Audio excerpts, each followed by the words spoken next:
The cottonwood tree swayed gently in the mid-afternoon breeze, its silver-green leaves shimmering like old coins under a pitiless sun. Beneath it a figure dangled, small, limp, swaying just slightly. A girl. Barefoot, maybe 13, 14 years old. Apache. Her long black hair tangled around her face like unraveling rope, her throat crushed against the tight twist of a hemp noose looped over a thick branch. Jonah Kestrel pulled his horse to a halt without a word. Dust clouded the hem of his duster and settled in the creases of his weathered face, but he didn't move, just stared. The girl's skin was the color of wet earth, her body still jerking now and then. Some part of her hadn't quite decided if it was done dying.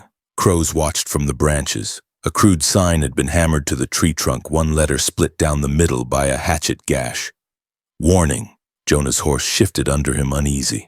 Jonah dismounted, walked to the tree. His boots made no sound on the dry grass. With hands that hadn't held another soul in years, he reached up, slashed the rope with his skinning knife.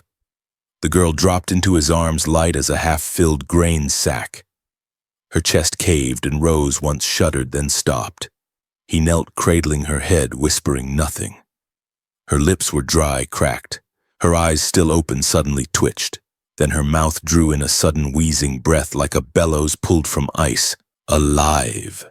He pressed 2 fingers to her neck, a pulse weak but there. He stood with her in his arms. The crows rose into the sky like smoke, and Jonah looked around at the canyon walls, silent, empty. But he knew better. Someone had done this. Someone close, and someone was watching. Jonah Kestrel hadn't spoken aloud since the spring of 1868, the year he buried his wife and their son in a single day's digging. The land hadn't been kind to them, but it was the coughing sickness that took them, not drought or raiders or wolves. He'd tried to get them to Fort Bowie in time, riding hard with little Eli in his arms and Maria gasping behind him in the wagon, but he was too late. By 2 hours, they died inside the gates. That was the last time he'd been among people, the last time he prayed, cursed, or pleaded. Since then, he'd lived alone on 40 acres tucked beneath the red ridge of Silver Bluff, running cattle no one bought, and growing beans no one ate. His voice had vanished into the wind somewhere along the trail back home. He didn't even speak to himself anymore. The cabin was plain but solid, built with thick pine logs. He cut himself. It leaned slightly east like it was tired of standing. Jonah's world was fence posts, hoofbeats, and the dry scrape of wind pushing through mesquite. He'd carved out silence and learned to live in it the way men might learn to live with a limp or the memory of war. But the past never quite died, not in places like Arizona territory. It lingered, half-rotted and buried shallow. On the wall above his hearth hung a Sharps rifle and an old bugle wrapped in black cloth. He'd fought for the Union Road under Colonel Dunn, campaigned through Mesilla and east into the Sierra Madre. Back then they called him the Reverend for his solemn face and calm when killing. He hadn't liked the name. He hadn't liked a lot of what they did out there.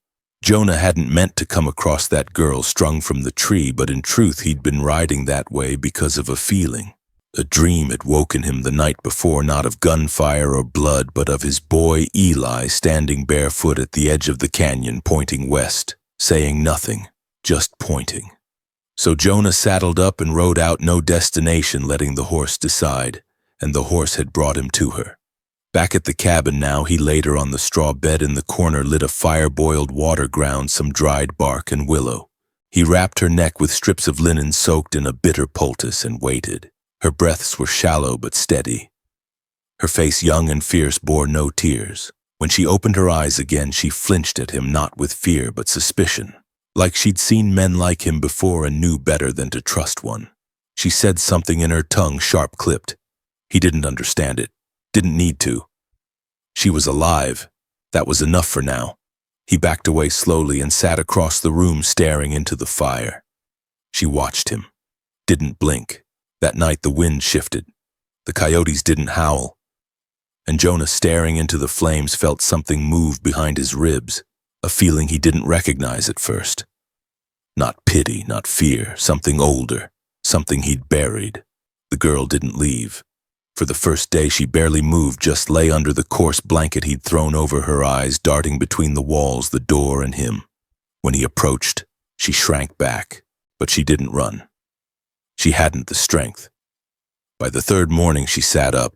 He found her crouched by the hearth, cradling a hot cup of broth between her hands, watching the fire like it might speak.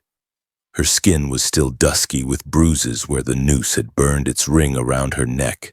He'd tried not to look too long, tried not to let his shame become a second silence between them.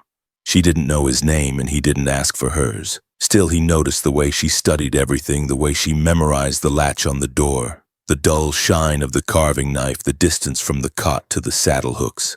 Not afraid. Preparing. There was wariness in her, but also a stubborn fire that hadn't gone out on that tree. At night she muttered in her sleep half-choked words in Apache, sometimes a scream clenched in her throat that never quite came loose. Jonah stayed awake through most of those nights. He kept the fire alive, listened to the wind scratch against the windows, and wondered what sort of devils had strung her up like that. On the fourth day she left the cabin at dawn. No noise, just gone. Jonah found her near the creek, kneeling with her hands pressed to the wet stones, speaking soft words to the water. A prayer, maybe a farewell. When he stepped close, she didn't run. Instead, she turned and pointed at his chest.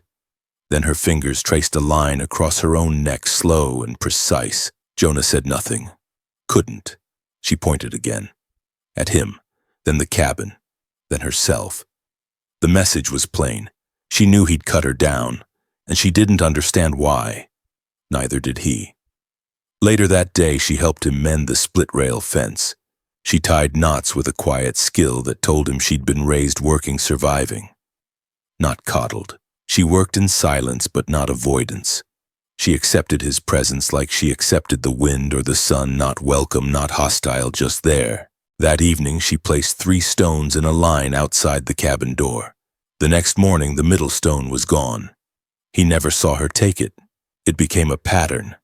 Little signs, a bundle of yucca leaves on the sill, a rabbit pelt left beside the stew pot, a charcoal drawing of a hawk scratched into the wood above her cot. She didn't speak English.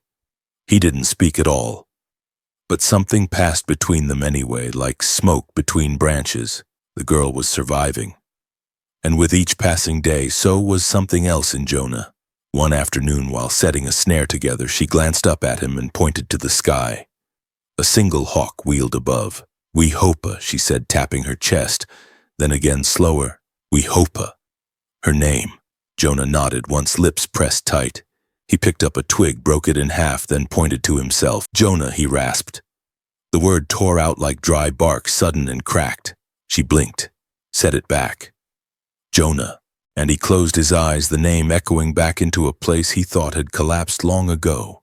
They came in low under the sun dust, rising behind them like storm clouds. 7 men on horseback, each one draped in long coats and wide hats, guns slung too loose to be casual. They didn't speak when they arrived at the edge of the property, just fanned out in a slow crescent, boots hanging, reins loose, eyes sharp.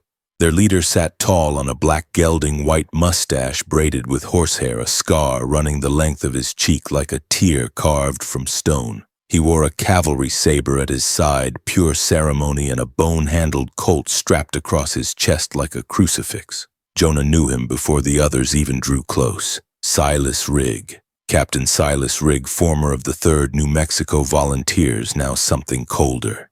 They'd fought together once under the same banner side by side through Mesilla, Chihuahuan Badlands and into places darker still. But Rigg had stayed in the blood business after the war. He and his men had taken to calling themselves the Pale Vultures, bounty riders who tracked deserters and devils, as they said. In truth, they hunted whoever bled easiest: runaway Apache children, renegades, border Mexicans, and even the unlucky who bore the wrong skin at the wrong time. They claimed payment from ranchers or townsfolk too scared to do their own killing. Self-made law, the kind that left bodies swinging in trees. Jonah stepped out from the barn as they dismounted. He said nothing, just stood there, shotgun cradled in his arms, face blank. Wehopa was inside, silent, watching from behind the old flour sack curtain. Rigg rode forward, slowed to a stop, tilted his head. "Damn," he said with mock reverence. "If it ain't the Reverend himself." The other men chuckled. One spat. Jonah didn't move. Rigg slid from his saddle and walked up close, boots crunching the gravel path. Heard about what happened out near Drybone Creek. Girl found swingin', and then someone went and cut her down, carried her off real tender-like. Some white fella quiet. Thought that sounded an awful lot like you. Jonah's eyes flicked to the horses. One had a fresh stain on its saddle. Not blood. Berry dye. Apache. Thing is, Rig continued circling Jonah slowly. That girl was worth $100 alive or dead.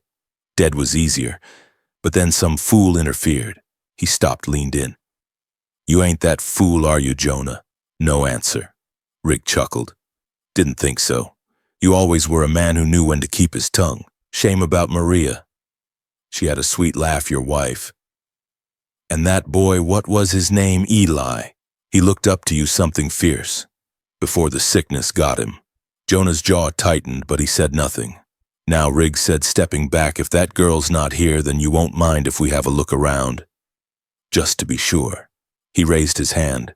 Two of the vultures moved toward the cabin. Jonah stepped between them and the door. The air thickened like before a lightning strike. The younger vulture, skinny and red-eyed, tilted his head. You planning to stop us, old man? Silence?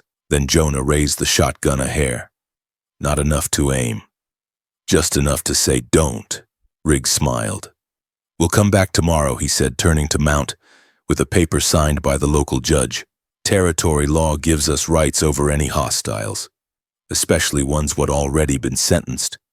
That girl's a fugitive. She's killed, stole, raised hell in Ruidoso. Jonah knew it was a lie. She couldn't have been more than 14. You give her over by dawn, Reverend Rig called from the saddle. Or we burn this place down to ash and shoot what comes running. Your choice. The vultures turned and rode out, dust rising behind them. Jonah watched until they disappeared over the rise. Inside the cabin, Wehopa stood pressed against the far wall, hands clenched into fists, breathing hard. She'd heard it all. Understood enough. Jonah turned shut the door, bolted it. No more running. He walked to the old trunk beneath the hearth, opened it.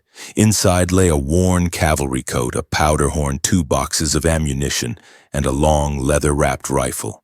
He lifted it gently, ran his hand down the barrel. A memory of fire and thunder ran through him. Then he turned to the girl. She met his eyes, said nothing.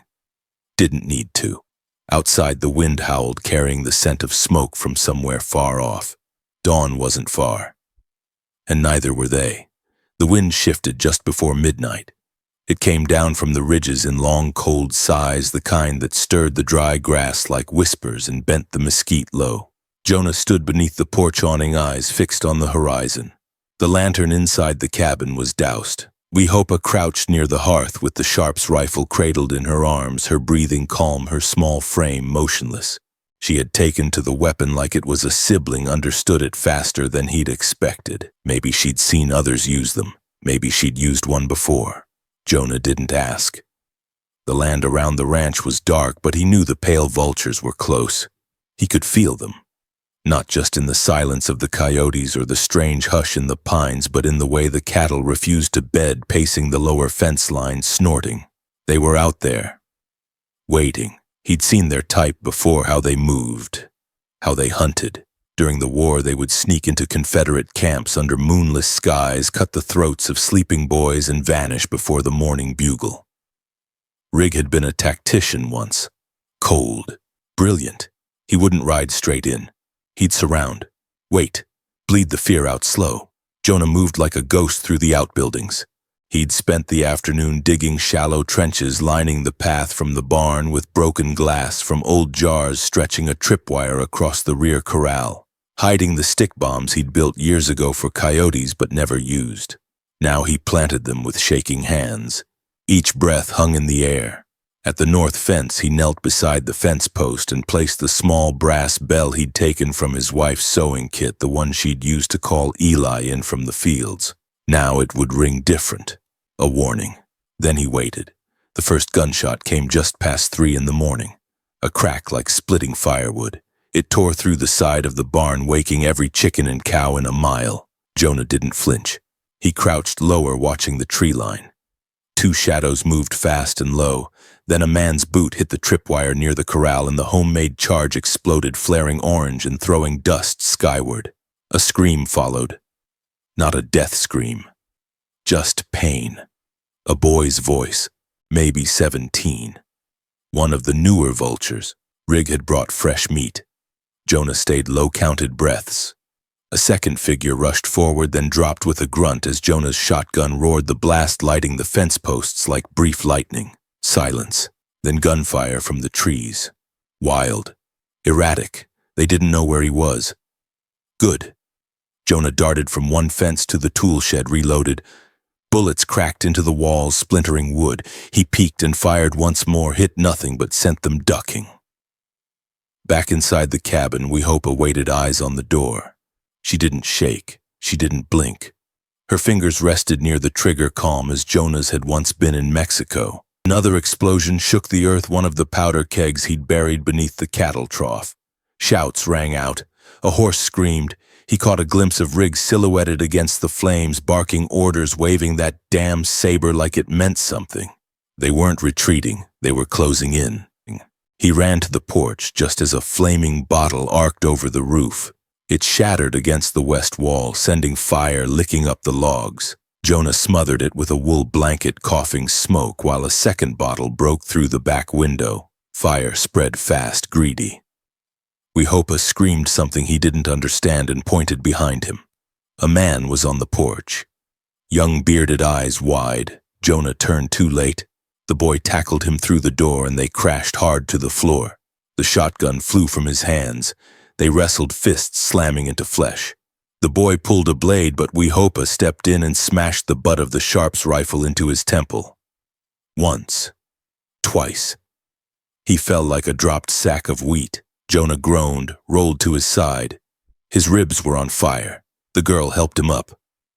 The cabin's back wall burned now. Smoke filled every corner. Go, Jonah rasped, voice breaking again. He pushed her toward the hidden tunnel he'd dug 2 winters ago when border raiders came too close. It led beneath the fields to the dry creek bed. Take the horse, go! She shook her head, frantic. Now he shouted louder than he had in years. She hesitated, then vanished into the crawl space. Jonah grabbed the Sharps and limped outside. The ranch was nearly gone, barn collapsing, cattle screaming, fire everywhere. He spotted Rig near the corral, loading his pistol with a sneer. Jonah fired. Missed. Rig turned, saw him, and smiled. You always were too soft, Reverend, he shouted. You got no stomach for the end. She's just a child, Jonah called back. So was Eli, Rig said. That did it. Jonah charged. They met beside the dying hay cart, fists and steel, 2 old ghosts colliding in the ash.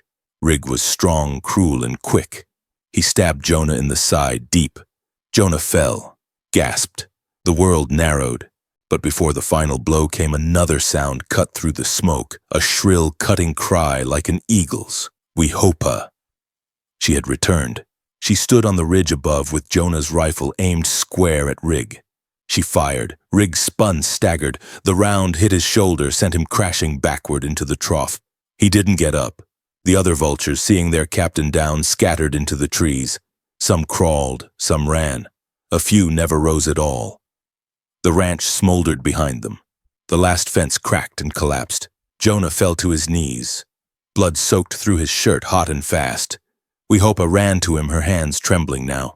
Wehopa, he whispered. Go. But she didn't move, didn't leave. She held his hand, and for the first time in 7 years, Jonah let someone hold it. Dawn broke over the hills, smoke rose like a prayer, and in the middle of the ruin the girl and the rancher stayed there, neither willing to leave the other. They buried the dead where they fell, not with prayers, not with stones, just shallow earth and silence. The pale vultures who didn't run lay beneath scorched soil, their rifles piled and burned. Rig's saber stood crooked in the center of their graves, its handle blackened blade rusting already under the weight of sun and dust. Jonah could hardly stand. The knife wound in his side burned like coal under the skin, and fever tugged at the corners of his mind. But he didn't die. Not that night, nor the one after. Wehopa stayed. She She fed him broth made from rabbit and wild onions, kept his wound clean with crushed herbs and fire-warmed water. She slept beside him on the floor near enough to hear his breathing slow and catch when it faltered. On the third night, Jonah woke to find her sitting cross-legged near the hearth, humming something low and steady, her face lit by the small flame she fed with dry bark. The tune was soft, circular, like something sung to infants. He stared at her and listened until it faded. "What's it mean?" he asked, voice raw. She turned, met his eyes. "Name song," she said, "for the dead and the forgiven." He nodded, said nothing else. Days passed. Jonah walked again by the end of the week, slow and bent but standing. The ranch was gutted, fences, blackened fields, trampled tools scattered or broken. But the land still held. The soil hadn't turned its back on him yet. He started to rebuild slowly. Wehopa worked beside him. They didn't speak much, but they didn't need to. He found peace in her quiet steps, the way she never rushed, never demanded. One morning, while sorting what was left of his maps and old army papers, Jonah found a folded report he hadn't touched in years. Yellowed, brittle. It bore a field stamp and the handwriting of Colonel Dunn, dated 1867. He stared at it, heart slowing. Then he opened it. A list of names. Women, children, Apache. All killed in a raid on a village west of the Pecos. The official language called it a preemptive strike against rebel hostiles. Jonah had been there. He hadn't fired a shot, but he'd ridden with them. Watched as Dunn's men torched homes, cut down fleeing boys, and dragged the old chief into the dust to be executed. Jonah hadn't lifted a hand. Just stood there with the others, waiting for orders that never came. In the list of the fallen was a girl's name marked presumed dead Wehopa, daughter of Chogan, chief of the Sita band. Jonah stared at it until his hands shook. He stepped out into the open yard where she was mending a leather strap. Held the page out. She took it, read it. Her face didn't change, not at first. Then she looked up slowly. Her eyes found his. "You were there," she said, a statement, not a question. He nodded. "I didn't stop it," he whispered. "I didn't do a damn thing." She stood, held the paper like it weighed nothing. "They said I died," she said, voice calm. "I ran, I hid. I watched my mother burn, my father shot." Jonah fell to his knees in the dirt. His wound tore open again, but he didn't feel it. "I was a coward," he said. "I didn't help them. I didn't help you." She knelt in front of him. For a long time, she said nothing. Then softly, "You helped me now." Her hand touched his, not to comfort, to show she wasn't afraid. He raised his eyes to hers. "Why didn't you kill me?" She tilted her head, thinking. "Because I want to live," she said. "Not carry ghosts." They sat there for a long while, the two of them, amid the broken corral and shattered earth. As the sun climbed, Jonah looked across the ridge and saw what he thought was smoke. He blinked. No dust. Riders. He reached for his rifle, but Wehopa stopped him. "Look," she said. "Apache riders, 4, then 6, then more. Climbing down the far slope in silence, painted, watching." She stepped forward without fear, raised her hands. Jonah stood behind her. A tall man on a dappled gray rode forward. His face bore a deep scar from chin to temple. His hair was bound with a red band. Wehopa spoke to him. He stared at Jonah, then dismounted. They talked low for a while in words Jonah didn't understand. Finally, the man approached. He offered Jonah a small bundle. Inside was a folded blanket, a carved bone whistle, and a crude map drawn on deer hide. "She is not a child," the man said in accented English. "She is fire that did not go out." Jonah nodded. The man pointed to the hills. "Come, if you choose," then turned away. Wehopa stayed where she was, waiting. Jonah looked back at the ruin of the ranch. Black beams, charred fence, empty troughs, nothing left but bones. Then he turned to her. "Wehopa," he said, "if I come as what I am." She nodded. "And what are you trying?" he said. She walked beside him toward the ridge, toward something else. Not redemption, not forgiveness. Just a road ahead. The ranch never grew back. The rains came that winter soft and late, but the soil around Silver Bluff stayed scorched. No one rebuilt the fences. No cattle ever returned, but travelers riding north along the creek sometimes spoke of strange figures glimpsed in the early light, tall, solemn silhouettes standing watch near the ridgeline boughs, slung low rifles resting like canes, and once in a while, when the moon hung heavy and low, smoke could be seen rising in thin columns from among the pines. Not fire, not destruction. Cooking fires, circle fires, signs of life. Jonah never rode into town again. Not to Fort Bowie, not to the traders out near Wilcox. He had no need. The people he lived among now didn't use coin or paper. They knew the land and each other by truth, by deed. Wehopa stayed near him but not under him. She moved as her own wind, fierce and untamed. Her people came to trust him slowly. It took months, then years. The children called him Old Crow because of the way his voice cracked when he finally used it, and how he circled things before speaking like a bird waiting to land. He told stories in the evenings, not about battles or blood, but of Maria's laugh, of Eli's first steps in the beans of mistakes made and not yet paid for. Wehopa never corrected him, never reminded him of what she'd lost. She didn't have to. Her eyes, older than her face, held the whole truth. One spring morning she brought him a bundle wrapped in deer hide, the old bugle he once kept buried beneath ash and gilt. It was clean now, polished. She laid it beside him without a word. He stared at it a long time. That night when a boy asked why the stars moved the way they did, Jonah answered slowly, because they're trying to find home. Then he blew once into the bugle. A low, crooked note rose over the trees, startling the night birds. Not music. Not yet, but a sound that didn't come from fear. When Jonah died, it was under a cottonwood tree far from the old cabin, his back resting against the trunk, eyes turned west. Wehopa found him there in the early dawn, his hands folded, the old map still tucked into his coat. He'd drawn a line on it, a place he meant to go, a place he never reached. They buried him in silence. No stone, no words. Just 3 small objects laid atop the earth: a skinning knife, a pine carving of a hawk, and a single bullet wrapped in a scrap of duster coat. Wehopa said nothing to the others, but that night she lit a fire alone and played a name song, not for a warrior, not for a chief, for a man who tried to change. Years later, a trader passed through the southern trail and claimed he'd met a girl with hawk feathers in her hair and a rifle slung over her back. She told him a story about a rancher who once cut her down from a tree and gave her back her name. She said he never asked to be forgiven, he just stayed, and that was enough.